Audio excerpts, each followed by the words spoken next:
Madam President, Excellencies, colleagues, as I speak, more than 1.5 million people are trapped in Rafah. People violently forced to this strip of land in southern Gaza are bearing the brunt of Israel's military campaign. We live in fear of ground invasion. Our fears are rooted in experience. Just 48 hours ago, as a family sat around their kitchen table in a house sheltering MSF staff and their families in Khan Yunis, a 120mm tank shell exploded through the walls, igniting a fire and killing 2 and severely burning 6 others. 5 of the 6 injured were women and children. We took every precaution to protect the 64 humanitarian staff and family members from such an attack by notifying warring parties of the location and clearly marking the building with an MSF flag. Despite our precautions, our building was struck not only by a tank shell, but by intense gunfire. Some were trapped in the burning building, while active shooting delayed ambulances from reaching them. This morning, I am looking at photos that show the catastrophic extent of the damage, and I am watching videos of rescue teams removing charred bodies from the rubble. This is all too familiar.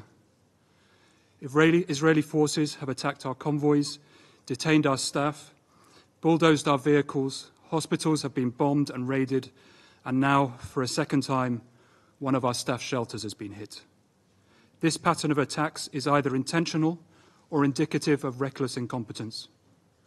Our colleagues in Gaza are fearful that as I speak to you today, they will be punished tomorrow. Madam President, every day we are witnessing unimaginable horror. We, like so many, were horrified by Hamas's massacre in Israel on October the 7th, and we are horrified by Israel's response. We feel the anguish of those families. We feel the anguish of families whose loved ones were taken hostage on October the 7th. We feel the anguish of the families of those arbitrarily detained from Gaza and the West Bank. As humanitarians, we are appalled by violence against civilians. This death, destruction, and forced displacement are the results of military and political choices that blatantly disregard civilian lives. These choices could have been, and still can be, made very differently. For 138 days, we have witnessed the unimaginable suffering of the people of Gaza. For 138 days, we have done everything we can to enact a meaningful humanitarian response. For 138 days, we have watched the systematic obliteration of a health system we have supported for decades. We have watched our patients and our colleagues be killed and maimed. This situation is the culmination of a war Israel is waging on the entire population of the Gaza Strip, a war of collective punishment, a war without rules, a war at all costs. The laws and the principles we collectively depend on to enable humanitarian assistance are now eroded to the point of becoming meaningless. Madam President, the humanitarian response in Gaza today is an illusion, a convenient illusion that perpetuates a narrative that this war is being waged in line with international laws. Calls for humanitarian assistance have echoed across this chamber, yet in Gaza we have less and less every day. Less space, less medicine, less food, less water, less safety. We no longer speak of a humanitarian scale-up. We speak of how to survive even without the bare minimum. Today in Gaza, efforts to provide assistance are haphazard, opportunistic, and entirely inadequate. How can we deliver life-saving aid in an environment where the distinction between civilians and combatants is disregarded? How can we sustain any type of response when medical workers are being targeted, attacked, and vilified for assisting the wounded? Madam President, attacks on healthcare are attacks on humanity. There is no health system to speak of left in Gaza. Israel's military has dismantled hospital after hospital. What remains is so little in the face of such carnage is preposterous. The excuse given is that medical facilities have been used for military purposes. yet we have seen no independently verified evidence of this. In exceptional circumstances where a hospital loses its protected status, any attack must follow the principles of proportionality and precaution. Instead of adhering to international law, we see the systematic disabling of hospitals. This has left the entire medical system inoperable. Since October the 7th, we have been forced to evacuate 9 different health facilities. 1 week ago, Nazar Hospital was raided. Medical staff were forced to leave despite repeated assurances that they could stay and continue caring for patients.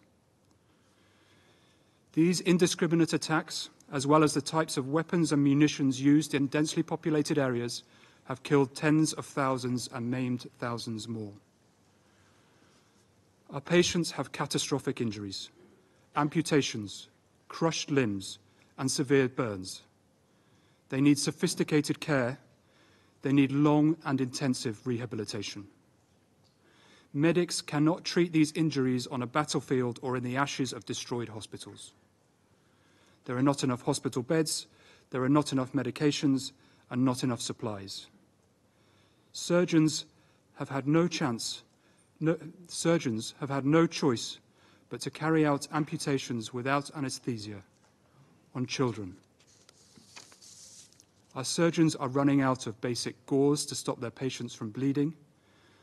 They use it once, squeeze out the blood, wash it, sterilize it, and reuse it for the next patient. The humanitarian crisis in Gaza has left pregnant women without medical care for months.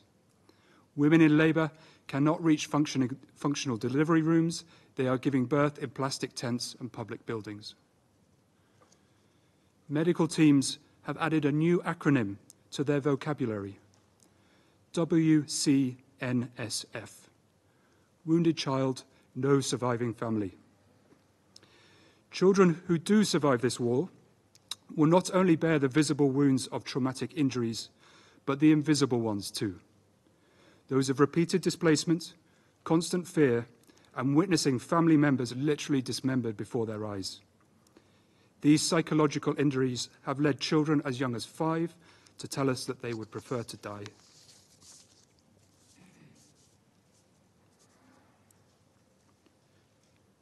The dangers for medical staff are enormous.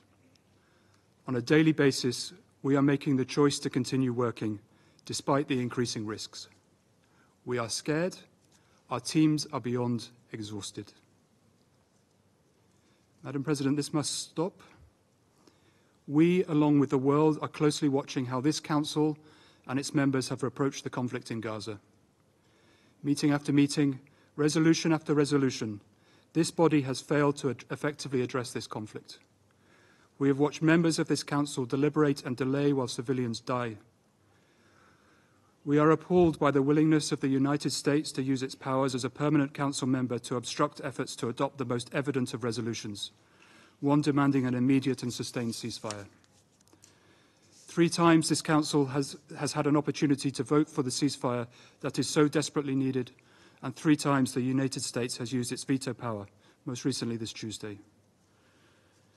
A new draft resolution by the United States ostensibly calls for a ceasefire. However, this is misleading at best. This Council should reject any resolution that further hampers humanitarian efforts on the ground and leads this Council to tacitly endorse the continued violence and mass atrocities in Gaza. The people of Gaza need a ceasefire not when practicable, but now. They need a sustained ceasefire, not a temporary period of calm.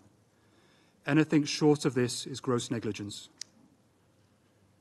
The protection of civilians in Gaza cannot be contingent on resolutions from this Council which instrumentalise humanitarianism to blur political objectives. The protection of civilian infrastructure, of health workers and health facilities falls first and foremost on the parties to the conflict. But it is also a collective responsibility, a responsibility which rests with this Council and its members as parties to the Geneva Conventions.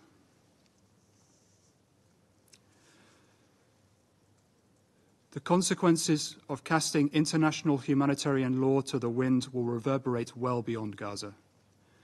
It will be an enduring burden on our collective conscience.